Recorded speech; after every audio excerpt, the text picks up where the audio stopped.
स्वागत है आपकी बात में। आज हम बात करने वाले हैं आम चर्चा की, जो हमने लोगों के बीच जाकर की कोलार विधानसभा क्षेत्र और शिवपुरी विधानसभा क्षेत्र में की।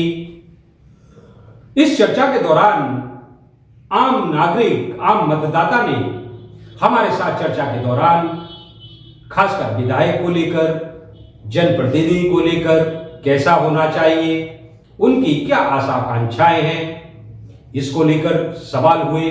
उन्होंने क्या कहा, आइए हम आपको दिखाते हैं। चाहिए क्या कहना चाहेंगे सर? आप काफी युवा नहीं, बुजुर्ग जी, बुजुर्ग है जी जी, युवा बुजुर्ग कह रहे हैं आपके साथी, क्या कहना चाहेंगे आप? लोगों के काम कराने चाहिए, जो परेशानियां अपने आदमी को दूर करनी चाहिए। क्या तकलीफ उसकी समस्या हल होनी चाहिए। अच्छा, आपकी इतनी बड़ी आयु हुई, आपका कोई काम हुआ कि नहीं हुआ अभी तक? नहीं हुआ। नहीं, निर्वाचन है तो इसमें अभी एक बड़ा सवाल निकल के आ रहा है, एक पुरानी पेंशन को लेकर, आउटसोर्स कर्मचारियों को लेकर, संविदा को लेकर। अगर हम यूँ कहें कि जो युवा पीढ़ी है, शिक्षित युवा पीढ़ी है, उनको लेकर भी एक बड़ा सवाल है, लेकिन सियासत है कि उस पर ध्यान नहीं देती। कोरोना काल में भी कई कर्मचारी लगाए गए और उनको निकाल बाहर किया गया। उनको कोरोना सैनिक कहते थे, कोरोना वॉलंटियर कहते थे।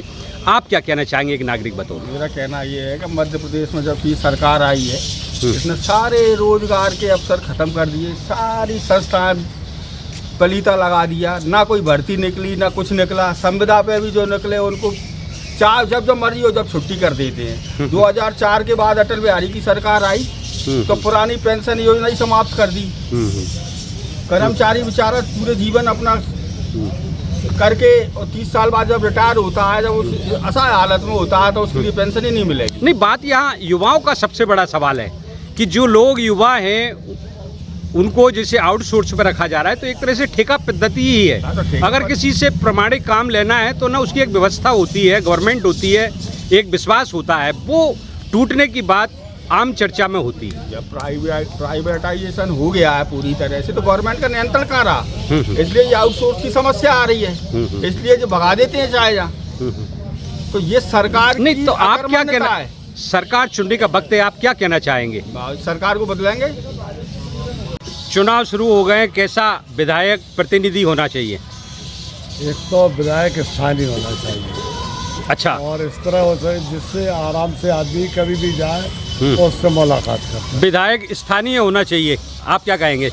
आम आदमी विधायक के पास पहुंच सके, ऐसा विधायक चाहिए।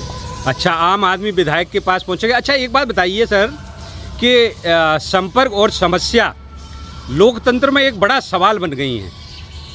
अभी जैसे जिस तरह से प्रतिनिधि संपर्क करते हैं अपने चुनाव के लिए, और उसके बाद जनता के लिए बड़ी समस्या बन जाती है, क्या कहना चाहेंगे आप?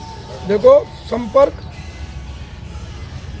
हर व्यक्ति को आज हर उस विधायक की और उस पार्षद की जरूरत है जो उसको रोजमर्रा की जिंदगी में उसके साथ आती है। तमाम चीजें हैं, पानी है, बिजली है, उसके रखरखाव की व्यवस्था है। अगर जिस समय पे उसको उपलब्ध नहीं हो पाई, या उसको चक्कर काटने के बाद मिल पाई, या उसको परेशानियों के बाद मिल पाई, या उसको कुछ योगदान देने के बाद मिल पाई, तो क्या मतलब निकलता जनप्रतिनिधि? योगदान पर के बारे में ये कह रहे हैं कि वो प्रत्याशी है, और प्रत्याशी तो खैर देवेंद्र जैन भी लड़ रहे हैं, बीजेपी से है, हाथी से भी है, और एक और दल से, मतलब और कुछ निर्दलीय भी हैं। आप क्या कहेंगे?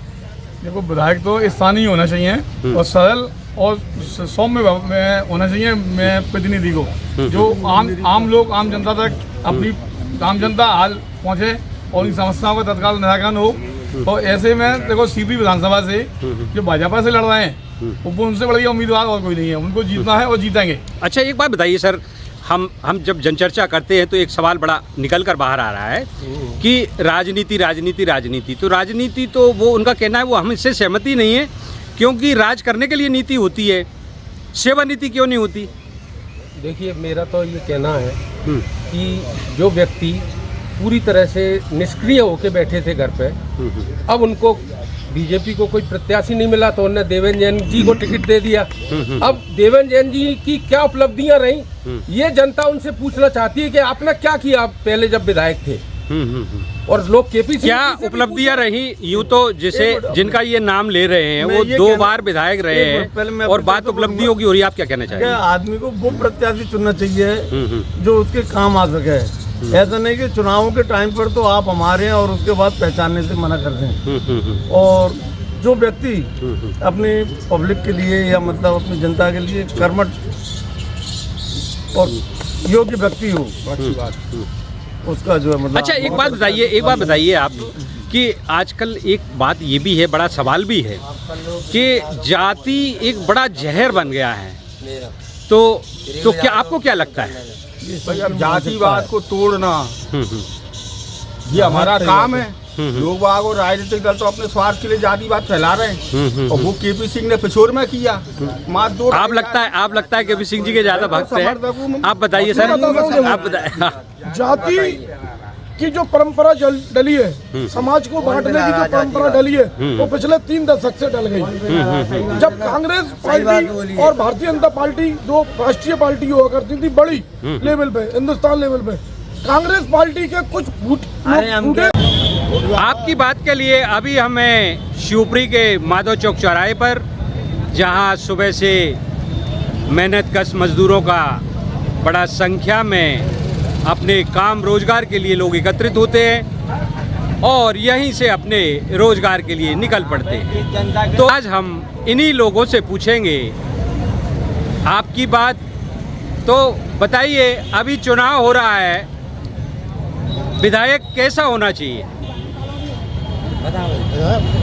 ऐसा होना चाहिए, ये चौरा पे जनता खड़ी हुई है ऐसी, विधायक सीपी को ऐसा ही होनी चाहिए।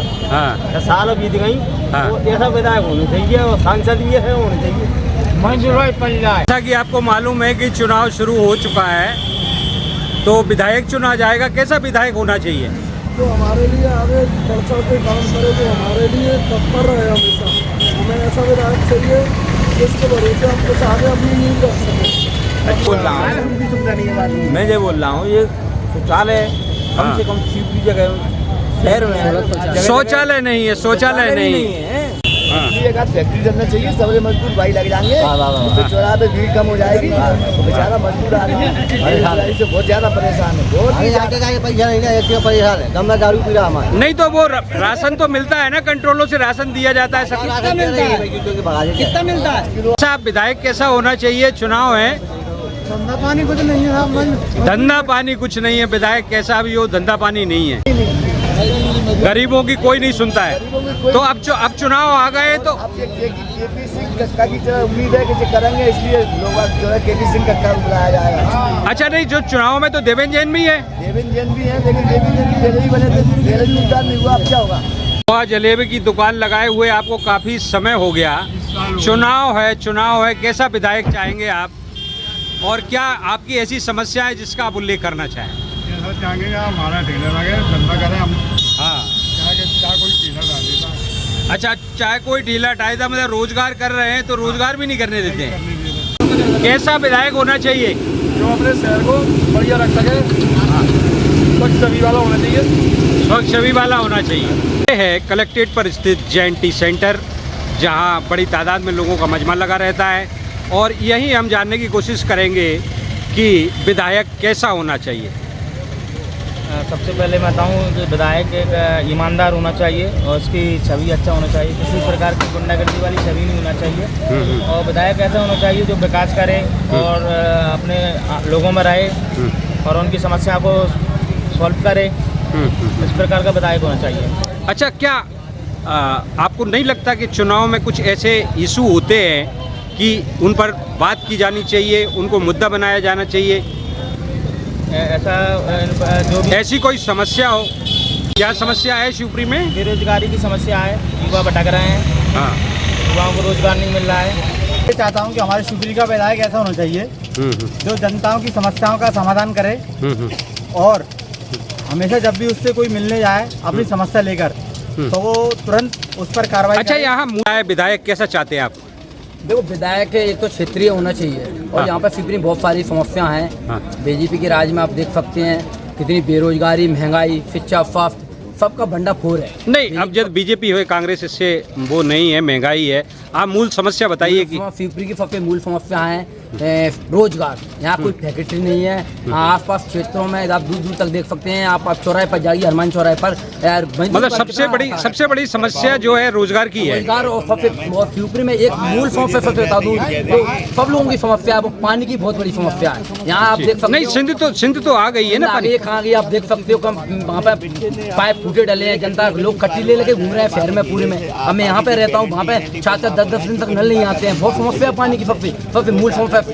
और आप देख इतने सारे शहर में बोर भी तो लगे ना, बोरों से भी लगे हैं। बोरिंग स्थिति बहुत खराब है, वाटर लेवल गिरने के कारण ये मान लो पानी की बहुत गंभीर समस्या है शिवपुरी के अंदर। और एक रोजगार इतनी बड़ी चरम पर है कि मेरे जैसे पढ़े लिखे युवा आज रोजगार घूम रहे हैं। आप देखिए बहुत सारे युवा हैं आज उनको रोजगार नहीं मिल रहा है। और शिक्षा की बात करें, शिक्षा का तो सिस्टम पूरा खत्म ही है। आज सरकारी स्कूल में जाके देखिए, शिक्षक 10 बजे का टाइम रहता है, 12 बजे स्कूल आ रहे हैं। बताओ। अच्छा, स्वास्थ्य की सेवा यही है, फैम कुछ नहीं है, दवाइयाँ कुछ ऐसी मिल रही है पेटेंट के, वो भी दवाइयाँ भी सही नहीं मिल रही है आदमी को। दवाई होता है, डॉक्टर मिलते हैं, लाइन में लगा, ये 2 घंटा लाइन में लगा। और सुरक्षा की क्या स्थिति है? सुरक्षा की स्थिति कोई नहीं है। संरक्षण में रहकर, सुरक्षा का यही मामला है, सरकार के संरक्षण में रहकर प्रशासन काम करता है। कर्मचारी चरम पर पहुंच गई है, कोई रोक टोक करने वाला नहीं है, इसलिए हम बदलाव चाहते हैं। बदलाव की विधायक 24 घंटे उपलब्ध होना चाहिए, जिससे हम अपनी बात रख सकें, वो हमारी बात सुन सके। बदलाव की हवा भी चल रही है जोरों से। बदलाव की हवा चल रही है, आप क्या कहेंगे? बिल्कुल, डेफिनेटली ये बदलाव नहीं, बदलाव आप व्यवस्था में चाहते हैं या सुरक्षा और शिक्षा जैसे जो समस्या है उनमें चाहते हैं?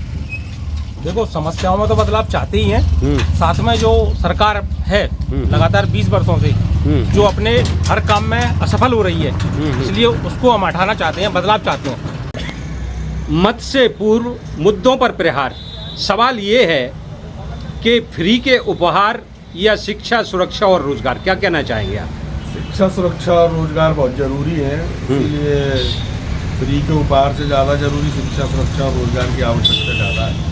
शिक्षा, सुरक्षा और रोजगार, क्या कहेंगे सर? सबसे महत्वपूर्ण मुद्दा है कि शिक्षा, रोजगार और लोगों के स्वास्थ्य भी जरूरी है, क्योंकि जो सरकार बिजली, पानी, सड़क, स्वास्थ्य, रोजगार नहीं दे सकती, वो सरकार निकम्मी है, जो तो सालों से नारा चला आ रहा है। और जो उपहार की बात कर रहे हैं, जो लोग उपहार के नाम पर वोट लेने की कोशिश करते हैं, तो वो व्यापार करते हैं। व्यापारी आपका जनसेवक नहीं बन सकता कभी। व्यापारी जनसेवक नहीं बन सकता। सर, सवाल एक और ये है कि संविदा और आउटसोर्स का एक इस चुनाव में बड़ा सवाल रहा, मुद्दा रहा।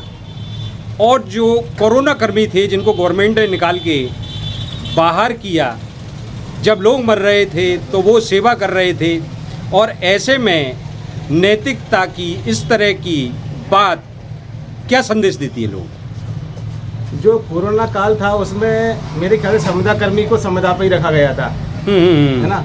तो उनको ये कहकर रखा गया था कि आपको संविदा पर है। जी। हाँ, ये बात जरूर है कि उनको उसके कुछ पॉइंट रखना चाहिए। जैसे संविदा कर्मी में यदि उनकी नियुक्ति हुई है तो उनको उस समय उसके पॉइंट मिलना चाहिए उनकी नियुक्ति में। जी जी। यदि गवर्नमेंट सीटें निकालती है तो उसको नहीं, अभी जैसे हमारे पास नहीं है तो अभी जरूरत नहीं है उनकी कर्मियों। नहीं, अभी हमारे पास जो जानकारी है वो ये है कि चिकित्सा सेवा के क्षेत्र में अभी भी काफ़ी कमी है सेवकों की, और उसके बाद इस तरह की अनैतिक घटना का हो जाना एक सभ्य समाज में, क्या कहेंगे सर आप? नहीं, उनको जो कोरोना काल में जो नियुक्तियाँ की थी वो इसी बेस पर की थी कि आपको कुछ दिनों के लिए रखा जाएगा, ऐसा नहीं कि बाद में आपको कंटिन्यू किया जाएगा। अभी सेवा में, चिकित्सा सेवा में कमी तो है। नहीं, जब लोग मर रहे थे और लोग चिकित्सा सुविधा के लिए उपलब्ध नहीं हो पा रहे थे, उस समय उन लोगों ने सेवाएं दी। आज जैसे शिक्षा है या सुरक्षा है या रोजगार की जो स्थिति है, उसको लेके आप क्या कहना चाहेंगे, क्योंकि मतदान होना है? देखिए, जहाँ तक चिकित्सा की बात है, जब कोरोना काल में अगर उन लोगों ने ज़रूरत के मुताबिक सेवाएं दी हैं, तो जो नए पदों की भर्ती अगर की जा रही है उनमें अवश्य उनको प्राथमिकता दी जानी चाहिए। अवश्य प्राथमिकता दी जानी चाहिए।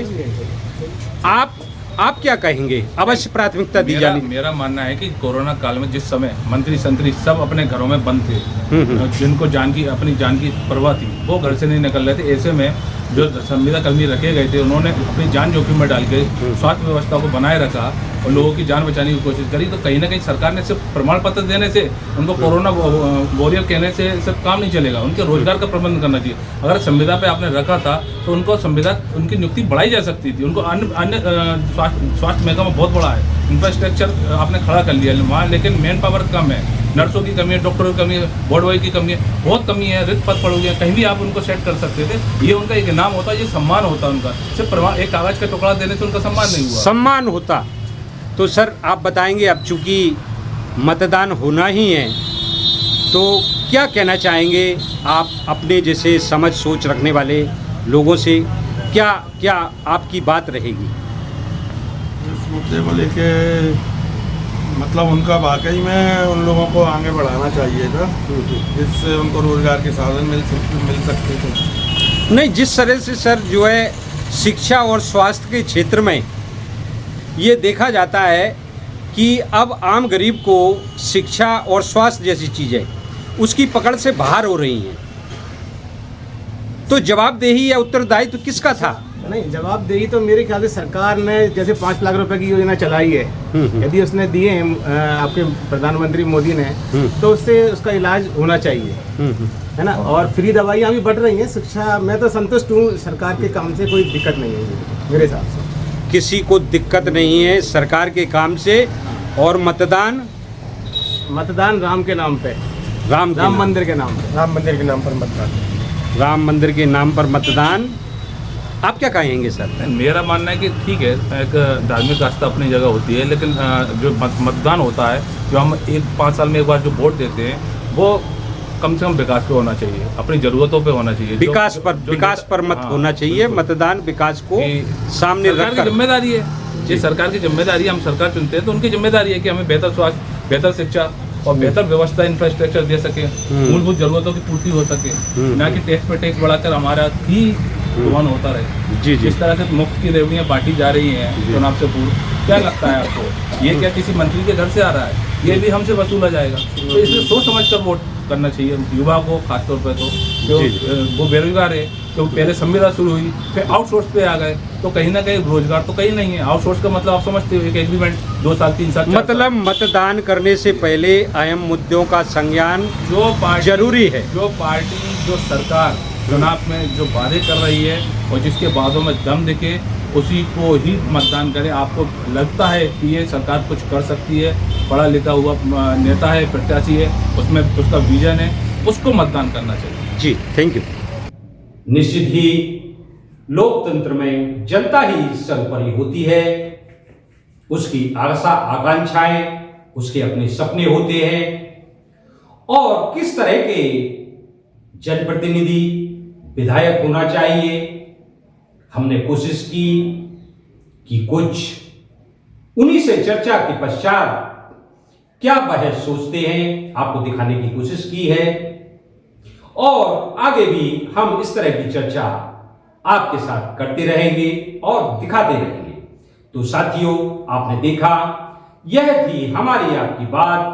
आपकी ही बात में फिर हम किसी नए विषय और नई शख्सियत के साथ आपके साथ होंगे। तब तक के लिए बीएस भुल्ली का नमस्कार। की बात बीएस भुल्ली के साथ आपकी बात कहने संपर्क करें।